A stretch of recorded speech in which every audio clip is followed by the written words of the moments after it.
ఈరోజు మనం నూడిల్స్ చేసుకుందాం. క్యారెట్, బంగాళదుంప చిన్న చిన్న ముక్కల కింద కోసుకున్నామండి.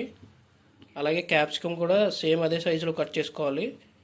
కొత్తిమీర, అలాగే కరివేపాకు, అలాగే ఉల్లిపాయలు చీరికలుగా కొంచెమే తీసుకున్నామండి తీపి రాకుండా ఉండడానికి. టమాటా చిన్న చిన్న పీసెస్ కింద కట్ చేసుకున్నామండి. అలాగే పచ్చిమిర్చి చిన్న చిన్న చక్రాల కింద కట్ చేసుకున్నామండి.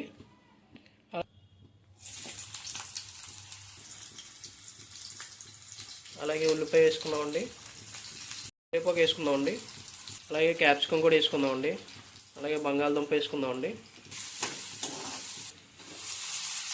వేసుకుందాం.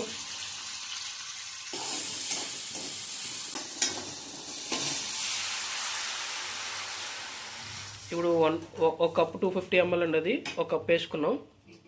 మనం తీసుకున్న 3 బ్లాక్స్ కాబట్టి 3 కప్స్ వేసుకుంటున్నాం అండి.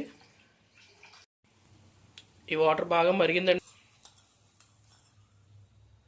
మనం సాల్ట్ చెక్ చేసుకున్నామండి, కొంచెం పడుతుంది, వేసుకుంటున్నాం. మనం రెడీ అయిపోయిందండి నూడిల్స్.